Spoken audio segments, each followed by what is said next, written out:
ഗാന്ധിജിയുടെ കേരള സന്ദർശനം. ആകെ 5 തവണയാണ് ഗാന്ധിജി കേരളത്തിൽ വന്നിട്ടുള്ളത്. 1920, 1925, 1927, 1934, 1937. ഗാന്ധിജി ആദ്യമായി കേരളം സന്ദർശിച്ചത് 1920 ഓഗസ്റ്റ് 18-നാണ്. കോഴിക്കോട് റെയിൽവേ സ്റ്റേഷനിലാണ് ഗാന്ധിജി എത്തിച്ചേർന്നത്.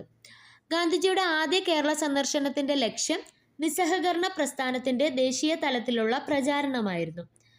ഗാന്ധിജിയുടെ ആദ്യ സന്ദർശനത്തിലെ പ്രസംഗം മലയാളത്തിലേക്ക് തർജ്ജമ ചെയ്ത വ്യക്തിയാണ് കെ മാധവൻ നായർ.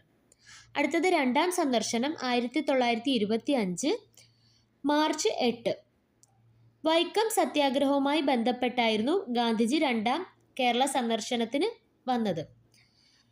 ഈ സന്ദർശനത്തിൽ ഗാന്ധിജി സന്ദർശിച്ച തിരുവിതാംകൂർ ഭരണാധികാരിയായിരുന്നു റാണി സേതു ലക്ഷ്മിഭായ്.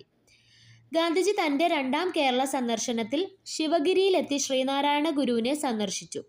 ശ്രീനാരായണ ഗുരുവും ഗാന്ധിജിയും തമ്മിലുള്ള സംഭാഷണങ്ങൾ തർജ്ജമ ചെയ്തത് എൻ കുമാരൻ ആയിരുന്നു. അടുത്തത് മൂന്നാം സന്ദർശനം 1927 ഒക്ടോബർ 9. തൃശ്ശൂരിലെ വിവേകോദയം വിദ്യാലയം സന്ദർശിച്ചതും ഖാദിയുടെ പ്രചാരണത്തിൽ പങ്കെടുത്തതും അദ്ദേഹത്തിൻ്റെ മൂന്നാമത് കേരള സന്ദർശനത്തിലാണ്. ദക്ഷിണേന്ത്യൻ പര്യടനത്തോടനുബന്ധിച്ചാണ് ഗാന്ധിജി മൂന്നാമതായി കേരളം സന്ദർശിച്ചത്. മൂന്നാം കേരള സന്ദർശനത്തിൽ ഗാന്ധിജി വള്ളത്തോളിനെ കണ്ടുമുട്ടി. അടുത്തത് നാലാം സന്ദർശനം 1934.